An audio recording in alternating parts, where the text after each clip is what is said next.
সোণতলীৰ চমৰীয়াপাম গাঁৱৰ 2 সন্তানসহ মাতৃৰ নিৰ্দেশ পৰিয়ালত হাহাকাৰ কামৰূপ জিলাৰ সোণতলীৰ চমৰীয়াপাম গাঁৱৰ পৰা 2টা সন্তানসহ মাতৃৰ নিৰ্দেশ হোৱা ঘটনাই অঞ্চলটোত চাঞ্চল্যৰ সৃষ্টি কৰিছে। জানিব পৰা মতে চমৰীয়াপাম গাঁৱৰ ছামেজুদ্দিনৰ পুত্ৰ আশ্ৰাফুল হুছেইনৰ পত্নী গোলাপী নামৰ মহিলাগৰাকী যোৱা 22 ছেপ্টেম্বৰ তাৰিখ ৰবিবাৰে বিয়লি হঠাৎ ঘৰৰ পৰা নিৰুদ্দেশ হয়। পৰিয়ালৰ লোকে বিভিন্ন ঠাইত বিচাৰ খোজাৰ কৰিছে যদিও বিগত এটা সপ্তাহত কোনো ধৰণৰ সংসূত্ৰ উলিয়াব পৰা নাই।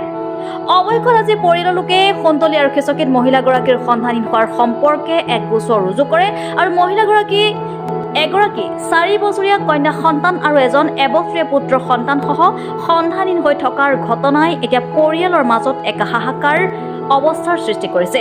যদিহে কোনো সদাশয় লোকে মহিলাগৰাকীৰ কোনো সন্ধান পায় তেন্তে 8474898422 বা 7099454669 এই ফোন নম্বৰ অথবা স্থানীয় আৰক্ষী থানাত অৱগত কৰিবলৈ পৰিয়ালৰ লোকে আহ্বান জনাইছে।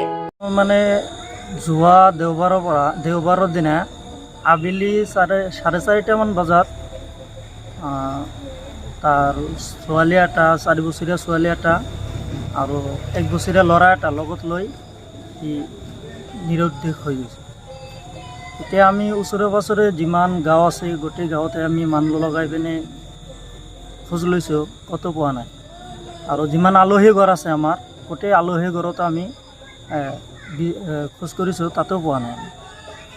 এতিয়া আমি নিৰুপায় হৈ পিনে আমাৰ সোণতলী আৰক্ষী চকীত আমি আজি এটা এজাহাৰ দাখিল কৰিলোঁ। আৰু বাগিন ল'ৰাজনৰ নাম আশ্ৰাফুল ইছলাম আৰু ঘৰ চমৰীয়াপাম গাঁও। হেৰাইছে ক'ৰ পৰা? চমৰীয়াপাম চাৰিআলিৰ পৰা। কি ক'ব এতিয়া যদি কোনোবাই তাৰ সন্ধানটো পায়, আমাৰ স্ক্ৰীনত দিয়া নম্বৰটো আছে, তাতে যোগাযোগ কৰি আমাক জনাই দিব পাৰে। আৰু তাতে ছবি দিয়া আছে, কোনোবাই যদি ক'ৰবাত দেখা পায় আমাক জনাই দিব, অনুৰোধ কৰিছোঁ আমি। ৰবিবাৰৰ পৰা